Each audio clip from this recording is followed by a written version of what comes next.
My wife cheated on me with her boss, convinced me to sell our family home for $350, $0. Then I found out she secretly drained our joint account of $200, $0 to fund her new life. And now she's planning to keep everything in a bitter legal battle. I never thought I'd find myself in a situation like this. Honestly, I thought I knew everything about my wife, Lisa. We'd been married for 8 years, and for the most part I thought we were solid. We had our ups and downs, sure, but nothing that seemed irreparable.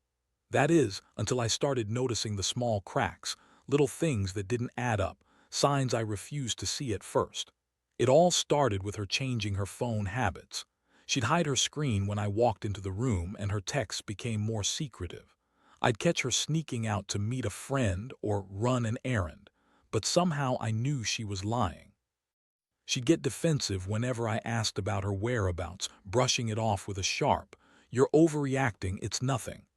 But I could feel it, the tension, the guilt.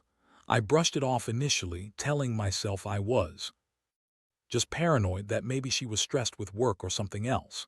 Things escalated when I noticed her being unusually secretive about money. She started hiding receipts, deleting texts, and I caught her withdrawing large sums from our joint account. At first, I thought maybe she was just being cautious. Maybe she was planning a surprise trip or something. But then I saw the amount: 50, zero here, another $30, $0 there. I confronted her once, asking what she was doing. She laughed it off, called me paranoid, and told me I was imagining things. "You're just insecure," she said, giving me that bitchy smirk I'd come to dread. One night I decided to check our bank app when she was in the shower. I wasn't prepared for what I saw next. She drained nearly $200, $0 from our joint account, gone in just a few weeks. All that money gone, and I had no idea what she was doing with it. I was stunned. I sat there staring at the screen, my stomach twisting. How could she do this? How could she take everything we built together and just blow it? It felt like I'd been punched in the gut. I knew. I had to confront her. I couldn't keep pretending everything was fine, not anymore. The next morning I sat her down, told her I knew about the money, about the secret withdrawals. Her face twisted into that familiar bitchy sneer, and she started lying immediately. She told me she'd been secretly investing, that she was trying to save us from financial ruin, that I was just paranoid. But I knew better. I saw the truth in her eyes. She'd been planning her escape, and the money was the key. When I pressed her further, she snapped at me, calling me controlling and insecure. "You're just jealous because I've been happier without your boring ass," she spat. That was the moment I realized she'd been having an affair with her boss, Mark. The pieces clicked into place. The secret meetings, the late nights, her sudden interest in her appearance. I found messages on her phone, flirty, explicit texts, talking about sex with Mark, plans to meet him after hours. She convinced me to sell our family home for $350, $0, telling me it was the best thing for our future, all while she was secretly planning her new life with him. That was the day my world shattered. I felt betrayed, angry, and utterly humiliated. I'd trusted her with everything, and she'd thrown it all away for some guy who probably just wanted her for sex and a quick escape from his own life. I couldn't believe I'd been so blind. That's when I decided I'd had enough. This wasn't just about the money or the affair. It was about respect, about standing up for myself. I knew I had to do something, but I wasn't sure what yet. Revenge, maybe, or just walking away and starting over. Whatever it was, I knew this was only the beginning. After discovering everything, her affair, the drained bank account, the lies, I felt like I was hit by a freight train. It was a rush of emotions: shock, rage, deep sadness, and a kind of numbness that took over my entire body. I sat in the living room for hours that night, staring at the wall, trying to process what I'd just uncovered. It was like my entire life had been a lie. I kept thinking about the years we spent together, the plans we made, the trust I thought I had in her. All of it evaporated in a matter of days. The next morning, I couldn't keep it bottled up anymore. I knew I had to confront her again, face her, get some kind of answers. I was furious, but I also needed to hear her lie her way out of this one. I called her into the living room, and she looked at me with that same bitchy smirk, like she knew she'd won some twisted game. I didn't hold back. "Lisa, I know everything," I said, my voice trembling with anger. The affair, the money, the lies. I saw the texts, I saw the withdrawals. How could you do this to us, to me? She rolled her eyes, crossing her arms. Oh, please, you're overreacting. I was just trying to better our lives, that's all. Mark's a good guy and he's helping me get ahead. You're just jealous because I found someone who actually cares about me. I clenched my fists. Don't lie to me. I found out you're planning to leave with him, aren't you? That you're planning to keep everything, including the house, the money, everything. You drained our account, Lisa. You stole from us. She scoffed. You're a paranoid bastard. You think I'd do all this just to run off with some guy. You don't know what you're talking about. I'm doing this for us, for our future. I couldn't hold back my anger anymore. You're full of shit. I know about the house sale, too. You convinced me to sell our home for $350, $0, telling me it was the best thing for us. And now I find out you're planning to keep it all, your little secret stash, Mark, everything.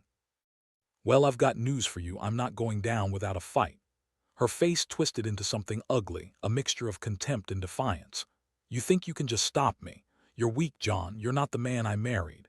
You're just some guy who's too scared to face the truth. I don't need you anymore. I'm done pretending. That's when I realized I was dealing with someone who had no intention of stopping. She'd already crossed every line, lied through her teeth, and drained our life savings. I was furious but also hurt. Deep down, I felt like I'd lost the woman I loved, but I also knew I couldn't let her get away with this. Over the next few days, I started planning my next move. I needed to gather proof, bank statements, her texts, anything that could help me fight this legally. I also contacted a lawyer just to see what options I had. I wasn't about to let her walk away with everything we'd built, not without a fight. In the meantime, Lisa kept lying, spinning her web of bullshit. She'd tell me she was working late or meeting with her boss, but I knew better now. Every lie was just another brick in her wall of deception. I watched her carefully, waiting for the right moment to strike back. I didn't know exactly what revenge would look like yet, but I knew she'd regret crossing me. That night I couldn't sleep. I kept replaying everything in my head, the betrayal, the lies, the money gone. I felt like I was drowning, and I wondered how much more I could take before I broke completely. But I also knew this wasn't the end. It was just the beginning of a long, brutal fight, and I was ready to fight for what was mine. The days that followed were a blur of research, angry phone calls, and strategic planning. I pored over every bank statement, every message, every detail I could find. I knew Lisa was trying to cover her tracks, but she underestimated how much I was paying attention.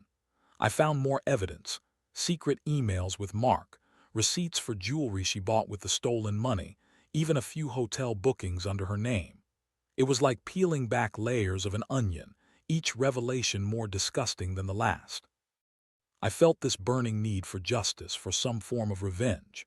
She betrayed everything, our vows, our future, my trust, and I wasn't about to let her get away with it. I decided I had to act fast. I couldn't let her take everything, including the house, without a fight. I started talking to a lawyer who specialized in divorce and asset recovery. His advice was clear: freeze the accounts, document everything, and prepare for a nasty legal battle. One evening, I confronted her again. I told her I'd been talking to a lawyer, that I was going to take everything she'd done into the court's hands. She looked at me with that same bitchy smirk, like she thought she untouchable. Go ahead, she snapped. It's not like I care anymore. You're weak, John. You're not even worth my time. That's when I snapped. I told her she'd pushed me too far, that I'd be taking her to court and I'd be fighting for everything. I also told her I knew about her plans to keep the house and the money. Her face went pale for a second, then she recovered with that nasty sneer. You're not getting anything, John. I'll make sure of that. You'll regret this. I knew I had to act quickly. The next day I contacted the bank and they froze our joint accounts pending investigation. I also filed for divorce, citing her infidelity and financial misconduct. It was a bitter pill to swallow, but I knew I had no other choice. I couldn't trust her anymore, and I definitely couldn't let her walk away with everything. Meanwhile, Lisa ramped up her lies. She started telling mutual friends that I was abusive, controlling, and that I was the crazy one. She spun stories about how she was just trying to save us from myself. I heard from a few friends that she was painting me as the villain, trying to justify her actions and justify her betrayal. It was infuriating. She was trying to rewrite history, but I wasn't going to let her. I also learned she'd been secretly renting a place nearby, planning to move out once she got her hands on the money. She'd even opened a new bank account, separate from ours, to hide her cash. The audacity was staggering. She thought she could get away with everything, but I was determined to fight her every step of the way. The emotional toll was enormous. I felt betrayed, humiliated, and angry, but at the same time I was starting to feel a strange sense of clarity.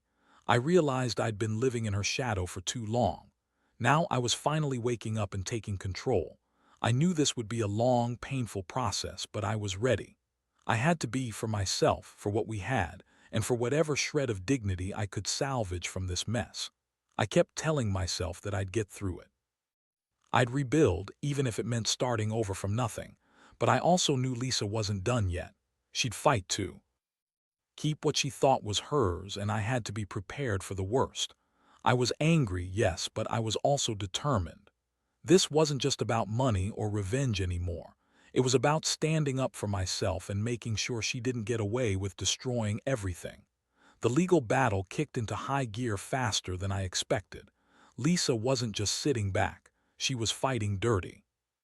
She hired a lawyer who specialized in manipulative tactics, and suddenly I found myself on the receiving end of a barrage of false accusations. She claimed I was abusive, controlling, and that I'd been neglecting her for years. Funny how the truth got twisted when she wanted to save her own ass. I knew she was just trying to distract from the real issue, the fact that she'd lied, cheated, and drained us dry. Meanwhile, I was gathering every piece of evidence I could find. Her secret emails with Mark, the texts she sent late at night, the receipts for jewelry and designer clothes bought with the stolen money. I even hired a private investigator to follow her, just to confirm her whereabouts and activities. It was dirty work, but I could afford to leave any stone unturned. Every day, I felt like I was fighting a war I didn't want to be part of. One night, I found out she was planning to move out of the rental she'd rented secretly. I was furious. She was trying to start her new life with Mark, probably splitting the money and leaving me with nothing. I knew I had to act fast. I contacted the court, filed for an emergency injunction to prevent her from selling or transferring any assets, including the house. I also requested a temporary order to freeze her bank accounts and any new accounts she opened. The court date came sooner than I thought. Lisa's lawyer tried to spin things, claiming I was a jealous, controlling husband who was just trying to sabotage her new relationship. She painted herself as the victim, as usual. But I had everything: screenshots, bank statements, witness testimonies. I laid it all out in court, showing her draining the account, her affair, and her plans to leave with the house and the money. When the judge reviewed everything, she was appalled. She issued a temporary order protecting the assets, froze Lisa's accounts, and ordered her to stay away from the house until the final hearing. I felt a flicker of relief, but I knew this was just the beginning. Lisa was furious. She screamed and yelled, calling me every name under the sun, but the judge didn't buy her lies. She knew this wasn't just a petty breakup. This was betrayal on a massive scale. That night, I finally felt a tiny spark of hope. It was like I'd taken back some control, even if the pain was still raw. I realized I couldn't trust Lisa anymore, and I didn't want to. The woman I married was gone, replaced by someone who cared only about herself and her new life. I also started thinking about the future, about rebuilding from this wreckage. It was going to take time, and I'd probably never fully forget what she did, but I was determined not to let her ruin me completely. As the days went on, Lisa's true colors showed even more. She tried to manipulate mutual friends, spreading lies about how I was abusive and unstable. But I kept my head down, focusing on the legal fight, on protecting what little I still had.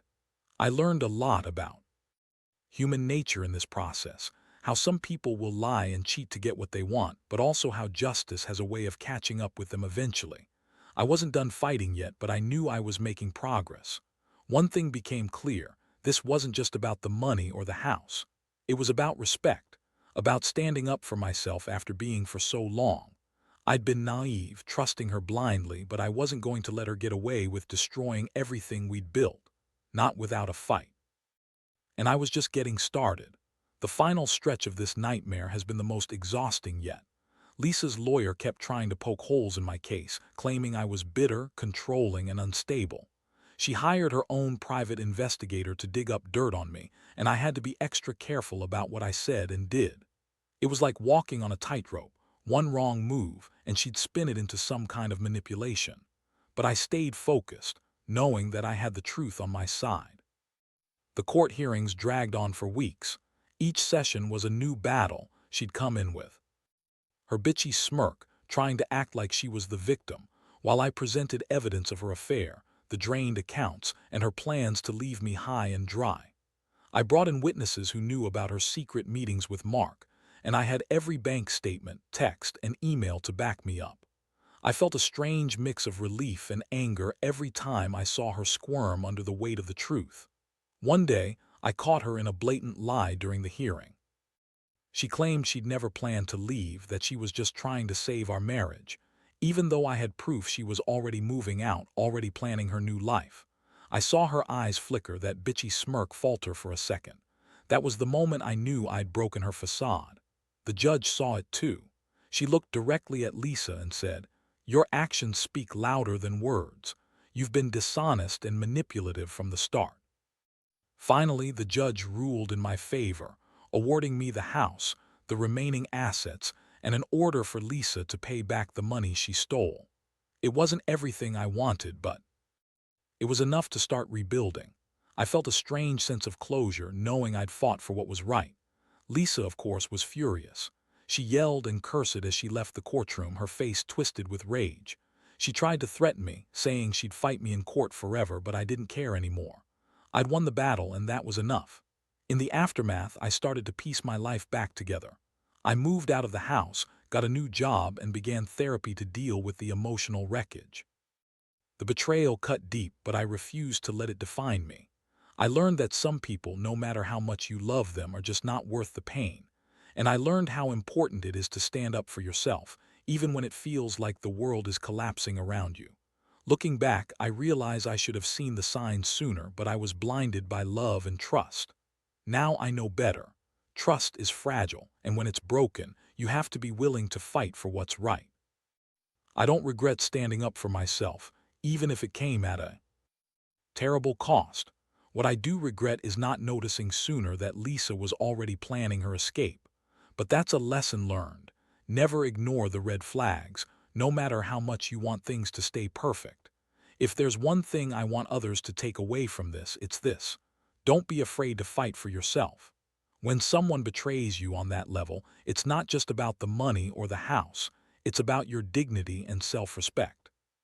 Trust is earned, and once it's broken, you have every right to take back control. I'm still healing, still rebuilding, but I know I'll come out stronger in the end.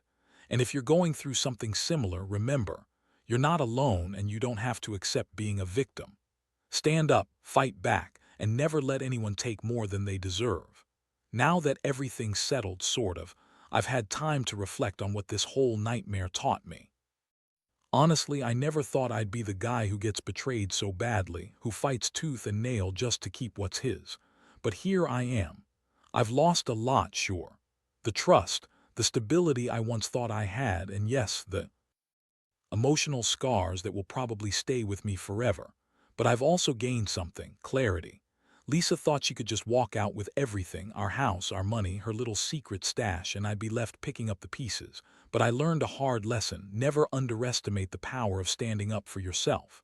I don't regret fighting for what was rightfully mine. It was a brutal process, no doubt. There were nights I cried myself to sleep, nights I wanted to give up. But I didn't. I kept going because I knew I deserved better. The truth is, betrayal cuts deep, but it also makes you stronger if you let it. I realized I'd been living in her shadow for too long, trying to be the perfect husband, the supportive partner, while she was secretly planning her escape. Now I see how important it is to keep your eyes open. To trust, yes, but also to protect yourself from those who might betray you.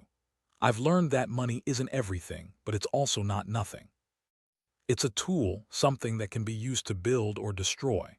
And Lisa's greed and lies almost destroyed me, but I took it back piece by peace, and I'll keep fighting to rebuild what I lost. It's not just about the house or the money, it's about reclaiming my dignity. Most importantly, I've realized that you don't need someone who constantly lies and manipulates to be happy.